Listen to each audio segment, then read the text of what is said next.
Imagine writing the definitive manual on absolute human freedom and Right. like unshakable happiness. Right, which sounds great. But now, imagine writing it while legally owned by another human being, a master who, I mean, according to some historical accounts, deliberately broke both of your legs. Yeah, it is just a staggering historical paradox. It really is. So if you are listening to this and you've ever felt completely overwhelmed by modern stress, traffic, a chaotic workplace, just general anxiety about the future, today's deep dive is for you. Absolutely. We're looking at a 2,000-year-old approach to stress. Exactly. We're exploring the insights of Epictetus, a prominent Stoic philosopher. And we're going through a text originally known as the Enchiridion. Specifically, we're relying on a modern rendering by Dr. Chuck Chakrapani, which is called the Good Life Handbook. Which is such an approachable version of it. I mean, it really translates the ancient ideas perfectly.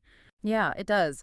So our mission today is to figure out how the mental discipline of a crippled former slave actually influenced Roman emperors.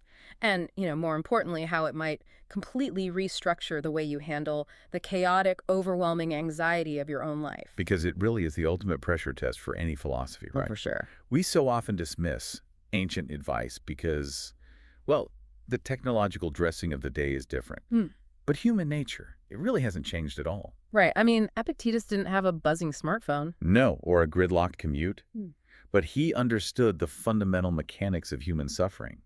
He knew that feeling of being pulled by forces entirely outside of your control. Which is something we all feel today, like constantly. Exactly. And because he didn't write his own teachings down, they were actually transcribed by his devoted student, Arian. What we have in this manual is like highly distilled. Just the core principles. Yeah, it's an incredibly dense set of field notes for survival. But if we look at his starting point in life, the very core of his philosophy seems to stem from a radical redefinition of ownership. It really does. Because, I mean, if your master owns your physical body and can just break it at will, you are forced to figure out what, if anything, is actually yours. And that realization forms the bedrock of everything he taught. It's a concept widely known as the dichotomy of control.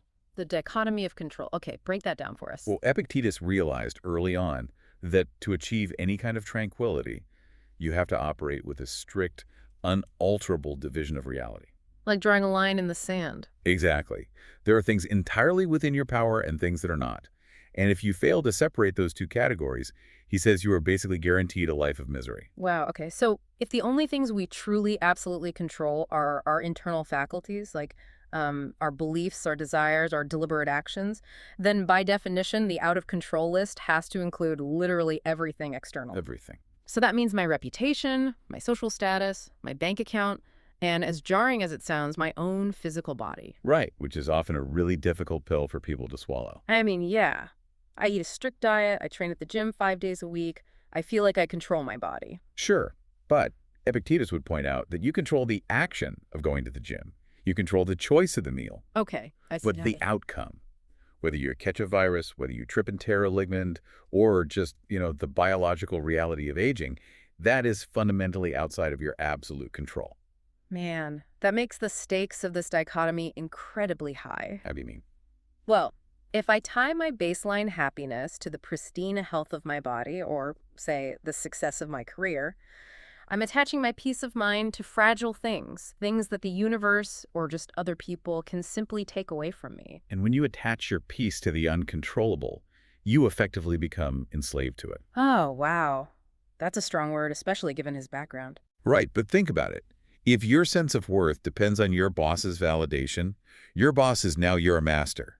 Jeez. Yeah, you'll live in constant anxiety. Exactly. Finding fault with the world because the world refuses to bend to your preferences.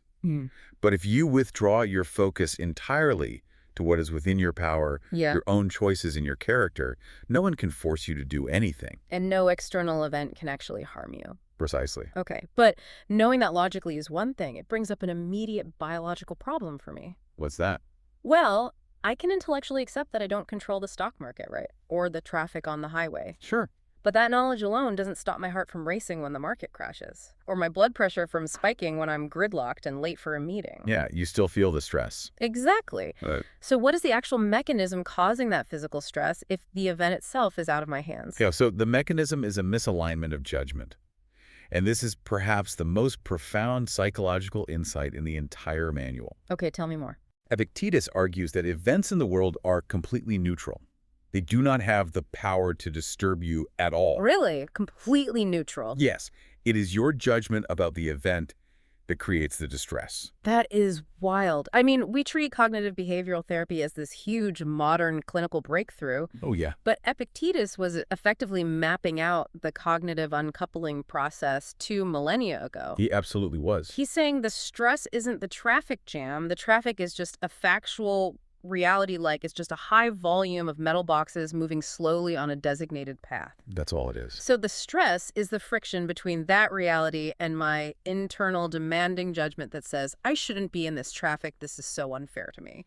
Yes, and he illustrates this by pointing to the most extreme human fear, which is death. Okay, heavy topic. Right, but look at it logically. Death is a biological inevitability. If death were inherently terrifying, it would terrify every person in every culture throughout all of history in the exact same way. But it doesn't. Exactly, it doesn't. Yeah. What terrifies us is our judgment that death is an ultimate evil. So it's the narrative we attach to the event that causes the suffering, not the event itself. That is the whole ball game right there. Wow. So negative emotions are essentially diagnostic tools. Mm-hmm. How so? Like, when I feel frustrated or angry, it's not a signal that the world is broken. It's a signal that my judgments are misaligned with reality. Precisely. Epictetus basically says that blaming external events or other people for your emotional state is a sign of ignorance. Ouch. Blaming yourself is a sign you are beginning to make progress. Okay, that's a bit better. But true wisdom is stopping the blame game entirely, recognizing that there is no fault to assign, only a judgment to correct. Okay, so how do we actively correct those judgments in the moment? Because, the brain is a prediction machine and naturally forms expectations about how the day is going to go. Well, Epictetus offers a very practical mechanism for this. We might call it objective mental rehearsal. Objective mental rehearsal. Yeah. He uses the scenario of visiting a public bathhouse. Okay. So if you go to a public pool, you know the nature of that environment. People are going to splash water, they will push past you, someone will be shouting, and, someone might even try to steal your towel. Right. Which sounds remarkably like trying to navigate a crowded subway or a busy airport today. It's the exact same thing. And if you walk into that environment expecting a serene, uninterrupted experience, your expectations are violating the nature of reality. Because it's an airport. It's supposed to be chaotic. Exactly. So when the inevitable splashing starts, your judgment tells you an injustice is occurring, and you become furious. So what's the fix? Epictetus advises that before you enter the environment, you mentally rehearse the reality of it. You accept the chaos as a feature of the location. I can see a listener pushing back on this, though. Oh, sure. They might be thinking, well, if I spend my morning visualizing my commute being a disaster, aren't I just giving myself preemptive anxiety? That is such a crucial distinction to make. Anxiety is catastrophizing about unpredictable, unmanageable futures. Right. Stoic mental rehearsal is about radically accepting the predictable nature of the present. Oh, that makes sense. By rehearsing the reality of the bathhouse, your goal shifts. You are no longer going there just to swim. What's the new goal? Your primary goal becomes to swim and to maintain my inner peace. So when the splashing happens, you aren't shocked. It was factored into the equation, so your tranquility remains intact. Okay, that makes sense for minor annoyances. You align your expectations with the nature of a crowded room. That's practical. But Epictetus scales this concept up in a way that tackles much heavier emotional territory, doesn't he? Like, he applies that same logic of knowing the nature of a thing to the people we love. He does. And he starts small to train the mind. He says if you have a favorite ceramic cup, you must continually remind yourself of its nature. Which is that it's ceramic. Right. And the nature of ceramic is that it is fragile and it will eventually break. When it shatters, you will not be devastated because you never operated under the delusion that it was indestructible. And then he takes that logic to an extreme. He applies it to mortality. Yeah. He advises that when you kiss your child or your spouse, you must remind yourself that you are embracing a mortal being. We do not actually own our loved ones, our property, or our health. The universe entrusts them to us temporarily. Exactly. He compares it to a stay at a hotel. A hotel. Yeah. You can thoroughly enjoy the room, but you don't own it. When it's time to check out, you don't throw a tantrum because you can't take the bed with you. I mean, hopefully not. Right. Therefore, when you face a profound loss, he says you should never say, I have lost it. You should say, I have returned it. Okay, I have to pause here and play devil's advocate. Oh, for it. Comparing the death of a spouse or a child to returning a hotel key or dropping a ceramic cup, it sounds incredibly cold to a modern ear. I hear that a lot. Like, if I am dealing with profound grief, telling myself I just return them to the universe feels almost sociopathic. It feels like suppressing my humanity rather than managing it. And that is probably the most common critique of Stoicism. The idea that it promotes an unfeeling, robotic existence. Yeah, just suppress everything. But that stems from a misunderstanding of his goal. Epictetus is not advocating for the eradication of love. The Stoics loved their families deeply. Okay, so what is he trying to do? What he is trying to do is protect your rational mind from being completely obliterated by the inevitable reality of the human condition. Oh. Clinging to the illusion of permanence doesn't enhance love. It creates agonizing, destructive suffering when nature eventually reclaims what is hers. So it's about surviving the reality of mortality without losing your own capacity to function. Yes, and he clarifies the social expectation of this brilliantly in chapter 16. What does he say? He writes that if you encounter someone weeping with grief over a profound loss, you should absolutely comfort them. You shouldn't just be a stonewall. Right. You should use soothing words, show outward sympathy, and you can even sit and cry with them. But, he warns, you must ensure that internally you do not groan with them. Wow. That is a fascinating boundary to draw. It is. You are offering outward compassion, but you are maintaining your internal citadel. Yeah. You do not let their tragedy infect your core judgment and destroy your own peace. Because if you drown in despair with them, you are of no use to them. You have to remain the steady rock. Exactly. This brings us to a really difficult area of daily application. Managing our internal reactions to the inevitable forces of nature is one category. Sure. But what about the complex, unavoidable stress of dealing with difficult people, like toxic coworkers, critical family members, systemic office politics? The human element. Yeah, situations where we are forced to interact and we can't just walk away. Epictetus provides a really powerful cognitive tool for this, commonly referred to as the two handles. The two handles? Yeah, he suggests that every single situation you face in life comes equipped with two handles. One handle is sturdy and can bear the weight of the situation. Okay. The other handle is weak, and if you try to lift the situation by it, the handle will break and cause you pain. So if we map that onto a modern scenario, let's say a colleague deliberately undermines you in a meeting and takes credit for your work. Right, terrible situation. In that moment, your evolutionary instinct is to grab the handle of retaliation or deep resentment. The handle labeled, "They wronged me, they are an enemy, I must destroy them." Exactly. But Epictetus would say that handle is weak. It will break, plunging you into bitterness, consuming your thoughts, and compromising your own character. It doesn't actually help you carry the burden of the situation. It makes it heavier. So what is the sturdy handle in a toxic workplace? The sturdy handle is the one labeled, they are my colleague, we share a workplace, and their behavior is a reflection of their flawed judgment, not my worth. Oh, that's good. Or, in the case of a family member, he is my brother. We were raised together.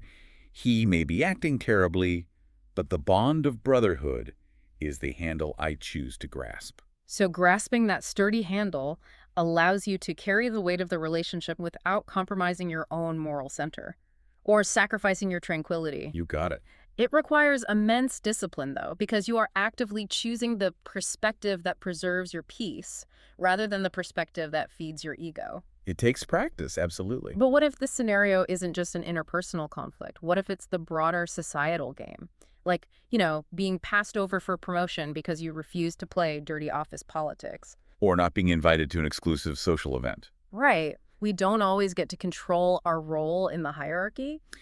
Epictetus uses the metaphor of an actor in a play to address this very anxiety. An actor in a play. Yes, we are all cast in a play, and the director, which is nature or fate, determines the length of the play and the roles. You might be cast as a powerful executive, a struggling artist, or, like Epictetus himself, a crippled slave. And you don't get to audition. You do not get to audition. You do not get to complain to the casting director about your part. Because complaining about the role you were assigned falls squarely into the category of things outside your control. It's just wasted energy. Exactly. Your only responsibility is to play the assigned role as excellently as possible. And when it comes to the anxiety of seeing others succeed in roles you might want, He introduces one of his most brilliant and practical analogies: the price of lettuce. The price of lettuce. I feel like this might be the most resonant concept for anyone dealing with the modern fear of missing out or, FOMO. Oh, definitely. He observes that everything in life is a transaction. If you go to the market, a head of lettuce costs a certain coin. Right. If you refuse to hand over the coin, you don't get the lettuce, but you get to keep your coin. I mean, that makes total sense. So it is completely irrational to be jealous of the man walking away with the lettuce because he has less money than you do now. You both made a trade. Wow. If we apply the price of lettuce to the corporate ladder, it completely reframes success and jealousy. It really does. Because if someone else gets the massive promotion and you don't, you have to look at the currency they used to buy it. Exactly. The price of that promotion might have been working 80-hour wints, flattering a toxic boss, sacrificing their weekends, and just being totally servile. And if you looked at that price and decided you were unwilling to pay it, if you refuse to flatter the boss or sacrifice your family time, you don't get the promotion. You don't get the lettuce. But you keep your integrity, your time, and your self-respect. That is the coin you refuse to spend. You cannot be greedy and demand to keep your coin and get the lettuce. It eliminates the victim mentality entirely. You aren't a victim of a rigged system. You simply chose a different transaction. You prioritized your internal freedom over an external reward. You made your choice, so you should be proud of the currency you kept. This brings the entire manual into sharp focus for me. How so? Stress, anxiety, and frustration, they're not external viruses that infect us. They are the friction created when we demand that the universe bend to our will. Right. When we try to control the uncontrollable. And when we refuse to accept the transactions we've made, it is a radical shift in personal responsibility. The traffic, the inbox, the difficult relative, they hold no actual power over your mind unless you hand them the keys. That is a great way to put it. Unshakable personal freedom isn't found by escaping to an isolated cabin. It is forged right in the middle of the noise through the rigorous discipline of your own judgments. And Epictetus doesn't allow the reader to just nod along with this theory and go back to their old habits. He issues a stark, uncompromising challenge in chapter 51. What's his challenge? He asks, how long are you going to put off demanding the best from yourself? You are no longer a child. You know the principles. You cannot wait for a more convenient season or a perfect teacher before you begin applying them. He just strips away all the excuses. He says, the game has started. The Olympic event is not tomorrow. It is happening right now. Winning or losing your peace of mind is being decided today in how you respond to the very next challenge that crosses your path. The game has started. Man, that is an incredible call to action. We've just explored the idea that every negative emotion is fundamentally a miscalculation of what is in our power. Right. So, here is a final provocative thought to mull over as you step back into your day. What if, for just the next 24 hours, you treated every single inconvenience as a deliberate, customized training exercise? I love that. The next time a meeting runs late, or someone makes a passive-aggressive comment, or you find yourself staring at red taillights, don't view it as a problem ruining your schedule. View it as the universe tossing you a heavy weight simply to test and strengthen your patience. Try grabbing the sturdy handle today and see just how untouchable your peace of mind can actually become.